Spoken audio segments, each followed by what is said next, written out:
पश्चिमी से चुनाव लड़ रहे हैं, अभी वहाँ का क्या माहौल है, क्या रणनीति है आपकी? माहौल बेहतर है। जी जैसे जैसे चुनाव नज़दीक आ रहा है, जी हवा एनडीए के पक्ष में आ रही है जी।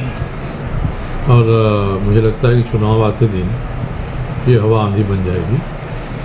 हमारी जीत यहाँ से सुनिश्चित है। आपने जमशेदपुर पश्चिम में काफ़ी काम कराया, सबसे बड़ी वहाँ की समस्या थी पेयजल की। आपने वहाँ पे जलापूर्ति का प्लांट लगवाया था, जो बड़ा काम है, तो क्या इसका फ़ायदा आपको मिल सकता है चुनाव में? नहीं, देखिए, फ़ायदा मिले न मिले, मैंने मानगो पेयजल परियोजना को लागू कराया। जी चारों तरफ पानी मिलता था। पिछले 5 वर्ष में ये परियोजना ध्वस्त हो गई है। जी। अधिकांश बस्तियों में पीने का पानी इस परियोजना से नहीं जा रहा है। वीडियो रिकॉर्डिंग है मेरे पास, जहाँ गया पूछा, लोगों ने बताया कि पानी नहीं आ रहा है। तो 5 साल में तो पानी की जो व्यवस्था है वो ध्वस्त हो गई है। तो आप विधायक बनते हैं तो क्या इसको सुधारने की कोशिश करेंगे? नहीं, मैं विधायक के नाते में जहाँ भी विधायक रहा हूँ, जी जी। वहाँ जो मौलिक सुविधाएं हैं आम जन को मिलने वाली, पानी, बिजली, सड़क, सफाई, मेरा ध्यान इस पर रहता है। ये अगर सुदृढ़ रहेंगी तो आम लोगों को इसका लाभ मिलेगा। नहीं तो बड़े बड़े योजनाएं, खर्चीली योजनाओं के नाम से कोई विकास का दावा भर ले तो उससे आम जनता को सीधे कोई लाभ नहीं मिलता है। मैं आऊँगा तो फिर से इस परियोजना को बहाल करूँगा और घर घर में पानी जाएगा। स्वास्थ्य मंत्री बन्ना गुप्ता जी ने दावा किया कि हम फ्लाईओवर बनवा रहे हैं, सारी प्रक्रिया उन्होंने पूरी की, और लोकसभा जब चुनाव शुरू हुआ तब उन्होंने थोड़ा सा काम करवाया।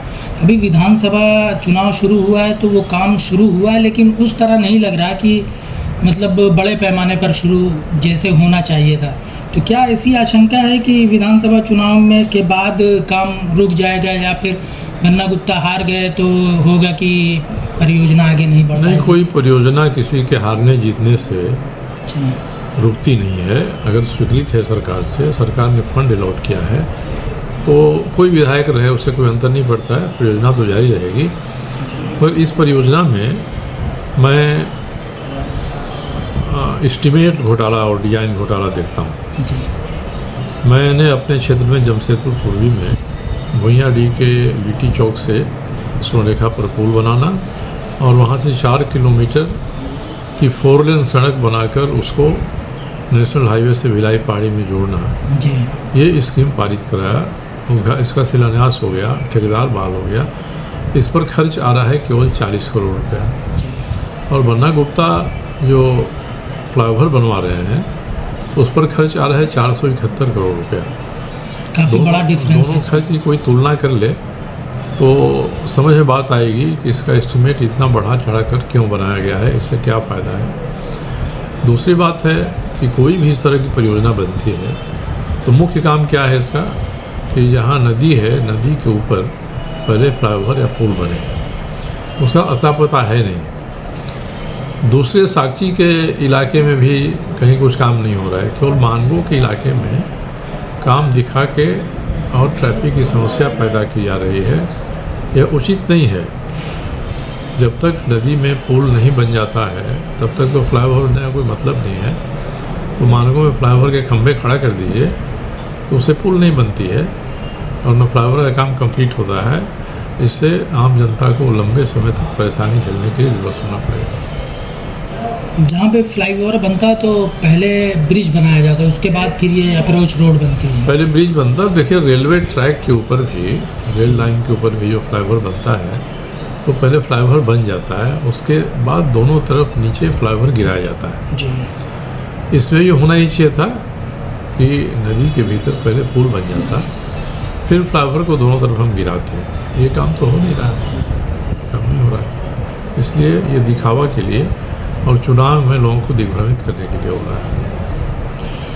अच्छा, कहा जा रहा है कि आपके आने से जमशेदपुर में जो भाजपा का संगठन है जमशेदपुर पश्चिमी में, वो उनमें नाराज़गी है, इसकी क्या हकीकत है? पता नहीं, मुझसे तो कोई नाराज़गी व्यक्त नहीं है किसी ने। सारे उनके मंडल अध्यक्ष से लेके नीचे बूथ के कार्यकर्ता काम में लगे हुए हैं। जी जी। कोई इक्का दुक्का है जो रिबेल हो गया है, जो खड़ा हो गया है, ऐसे कुछ लोग हैं। उनको छोड़कर जो शेष संगठन है आपके साथ है? और हमारे साथ है पूरी तरह से।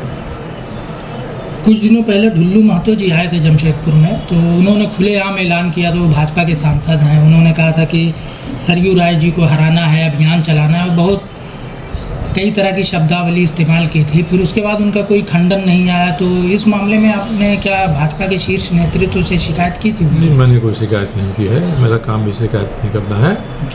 उसके बाद ढुल्लू महतो दोबारा तो नहीं आया। हाँ, दोबारा नहीं आया। उनकी नाराज़गी का कारण यही है मुझसे कि उनके गांव में अपने गोतिया, अपने परिवार के लोगों से, जो चचेरे भाई उनके हैं, जी। उन लोगों की ज़मीन इन्होंने हड़प लिया, उनकी फसल को बुलडोजर से रौंदवा दिया। वो लोग मेरे पास आए कि हम गरीब हैं, हम पर अत्याचार हो रहा है। मैंने इस मुद्दे को उठाया जी। और हर जगह मैं दबंगों के विरुद्ध में जो कमज़ोर है उनका मुद्दा उठाता हूँ। इसके बाद 2 गांव हैं कतरास में, लेडी डूमर और दरिदा।